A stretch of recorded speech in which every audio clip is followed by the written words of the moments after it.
କୁଣ୍ଡିକଣ୍ଡା କରି ଠିକ୍ ଅଛି। ହଉ ଆମେ ଯୀଶୁଙ୍କ ବିଷୟରେ କହିବା ପାଇଁ ଆସୁଛୁ। ଆଉ ଶୁଣିଛନ୍ତି କେବେ ଯୀଶୁଙ୍କ ବିଷୟରେ? ଶୁଣିଛନ୍ତି, ଭଲ କରିଛନ୍ତି। ଆଉ ଯୀଶୁ ବିଶ୍ୱାସ କରୁଛନ୍ତି କି ଆପଣ? ଶୁଣିଲା ପରେ ମୁଁ ବିଶ୍ୱାସ କାହାକୁ ନୁହେଁ, ପ୍ରଭୁଙ୍କୁ ସମସ୍ତଙ୍କୁ ସମାନ ଭାବରେ ବିଶ୍ୱାସ କରାଯାଏ। ସମସ୍ତଙ୍କୁ ସମାନ ଭାବେ କାହାକୁ ଅଧିକ ନାହିଁ, କମ୍ ନାହିଁ, ହଁ ମଣିଷ ନାହିଁ, ଭଗବାନ ନାହିଁ, ସମସ୍ତଙ୍କୁ ସମାନ। ପ୍ରାଣୀ ଭଗବାନ ତ ସମସ୍ତେ, ଆମେ ହିଁ ଭଗବାନ, କି ଭଗବାନ ନାଇଁ ସେଟା ନାଇଁ ଭଉଣୀ, ସେମିତି ଅଛି। ନାଇଁ ନାଇଁ ସେଟା ସେଥିପାଇଁ କହୁଥିଲି ସେତିକି ବିଶ୍ୱାସ, ସମସ୍ତଙ୍କୁ ବିଶ୍ୱାସ।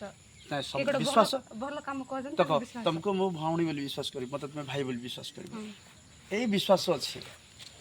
କିନ୍ତୁ ଈଶ୍ୱରଙ୍କୁ ଜଣକୁ ଈଶ୍ୱରଙ୍କୁ ବିଶ୍ୱାସ କରିବେ, କିନ୍ତୁ ସମସ୍ତଙ୍କୁ ଈଶ୍ୱର ବୋଲି ବିଶ୍ୱାସ କରିବେ ନାହିଁ। ବୁଝିପାରିଲେ କି ନା? କ'ଣ କହୁଛନ୍ତି? ବିଶ୍ୱାସ କରିବା, ଭାଇ ସମସ୍ତେ ଆମ ପାଇଁ ଭାଇ ହେଇପାରିବେ, ସମସ୍ତେ ବାପା ବୋଲି ଡାକିପାରିବା, ବିଶ୍ୱାସରେ ବାପା ମା ଏମିତି ଡାକିପାରିବା।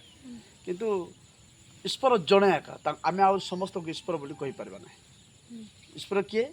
ଯେ ଏ ବିଶ୍ୱ ବ୍ରହ୍ମାଣ୍ଡକୁ ଯେ ସୃଷ୍ଟି କରିଛନ୍ତି, ହଁ, ପରମେଶ୍ୱରଙ୍କ ଆତ୍ମା ହେଉଛି ଈଶ୍ୱର, ଆତ୍ମା ରୂପୀ ଈଶ୍ୱର। ହଁ, ଆଉ ତାଙ୍କୁ ଆମେ ବିଶ୍ୱାସ କରୁଅଛୁ। ପରମେଶ୍ୱରଙ୍କ ଆତ୍ମା ବୋଲି ବୁଝିପାରିଲେ ସେଇଟା ବଡ଼ କଥା। ବୁଝିପାରିଲ କି? ଈଶ୍ୱର ଆତ୍ମା ଅଟନ୍ତି, ସତ କି ନାହିଁ? ଈଶ୍ୱର ଆତ୍ମା ଅଟନ୍ତି। କିନ୍ତୁ ଆମେ କ'ଣ କରୁଛୁ? ଫଟୋକୁ ରଖୁଛୁ, ପଥରକୁ ତିଆରି କରୁଛୁ, ରଖିଦେଇକି ପୂଜା କରୁଛୁ। ଏଇଟା ଆତ୍ମା କି? ସେଟା ନୁହେଁ। ଖମ୍ବ ଅଛି, ସିନ୍ଦୁର ଲଗେଇ ଦେଉଛୁ, ଗଛ ଅଛି, ସିନ୍ଦୁର ଲଗେଇ ଦେଉଛୁ, ସେଟା ଆତ୍ମା କି? ସେଟା ନାହିଁ। ତ ଆତ୍ମା ହେଉଛନ୍ତି ପରମେଶ୍ୱର, ହେଉଛନ୍ତି ଆତ୍ମା ରୂପୀ। ଏ ବିଶ୍ୱର ସୃଷ୍ଟିକର୍ତ୍ତା ସେ ଆତ୍ମା ରୂପୀ, ସେ ଗୋଟେ ଆତ୍ମା। ତ ତାଙ୍କୁ ବିଶ୍ୱାସ କରିବାର ଅଛି। ଯୀଶୁ କହିଲେ କି ମୁଁ ସେଇ ପଥ ସତ୍ୟ, ମୁଁ ସେଇ ଜୀବନ, ମୁଁ ସେଇ ଆତ୍ମା। ଆମେ ତାଙ୍କୁ ଯଦି ବିଶ୍ୱାସ କରିବା ବୋଲେ ଆମେ ଅନନ୍ତ ଜୀବନ ପାଇବା। ଯୀଶୁ ଆମ ପାଇଁ କ୍ରୁଶ ଉପରେ ବଳି ହେଇଛନ୍ତି। ସେ ଆତ୍ମା ରୂପୀ ଈଶ୍ୱର ଗୋଟେ ଶରୀର ନେଲେ ଆଉ ଜଗତକୁ ଆସିଲେ। ଆଉ ଆମର ପାପ ପାଇଁ ଯେଉଁ ପରିତ୍ରାଣ ଦରକାର, ଯେଉଁ ବଳି ଦରକାର ଥିଲା, ସେ ବଳି ହେଲେ। ଏଣୁ ଆମେ କିଛି ବଳି କରିବାର ଆବଶ୍ୟକ ନାହିଁ, ଘୋଡ଼ା କାଟିବାର ଆବଶ୍ୟକ ନାହିଁ, ଛେଳି ପୂଜିବାର ଆବଶ୍ୟକ ନାହିଁ, କାପ୍ଟ ପୂଜିବାର ଆବଶ୍ୟକ ନାହିଁ। କାରଣ ଆମ ପାଇଁ ସବୁଦିନ ପାଇଁ ଯୀଶୁ କ୍ରୁଶ ଉପରେ ବଳି ହେଇ ଦେଇଛନ୍ତି। ତାଙ୍କୁ ଯଦି ଆମେ ବିଶ୍ୱାସ କରିବା ନା ଯୀଶୁ ମୋ ପାଇଁ ବଳି ହେଇଛନ୍ତି ବୋଲେ ଆମର ପାପ କ୍ଷମା ହେବ। ଭଉଣୀ, ଆମେ ଯେତେ ପାପ କରୁଛୁ ସବୁ କ୍ଷମା ହେଇପାରିବ। ଆଉ ତାଙ୍କୁ ଯଦି ଆମେ ବିଶ୍ୱାସ କରିବା, ତେବେ ସେ ଆମକୁ ଅନନ୍ତ ଜୀବନ ଦେବେ, ଆମେ ପରିତ୍ରାଣ ପାଇପାରିବା, ଆମେ ସ୍ୱର୍ଗ ରାଜ୍ୟ ପାଇଁ ଆମେ ଯୋଗ୍ୟ ହେଇପାରିବା। ବୁଝିପାରିଲ କି? କେବେ ଆମେ ତ ମରିବା ନା ନାହିଁ, ଦିନେ ନା ଦିନେ।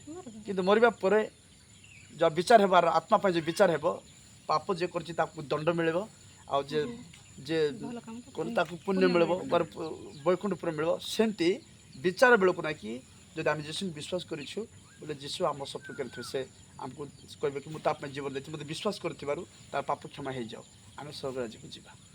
ତ ସେଥିପାଇଁ ଯୀଶୁଙ୍କୁ ବିଶ୍ୱାସ କରିବା ଉଚିତ। ଶୁଣିଛ ଭଲ କଥା, ଯୀଶୁ ହେଉଛନ୍ତି ସେ ଆତ୍ମା, ଯୀଶୁ ସେ ପ୍ରଭୁ, ଯେ ଏ ବିଶ୍ୱ ବ୍ରହ୍ମାଣ୍ଡକୁ ସୃଷ୍ଟି କରି ଏ 2000 ବର୍ଷ ପୂର୍ବରୁ ସେ ଗୋଟେ ମଣିଷ ରୂପ ଧାରଣ କରି ମଣିଷମାନଙ୍କ ସହିତ ରହିବା ପାଇଁ ବୋଲିକି ସେ ଆସିଥିଲେ।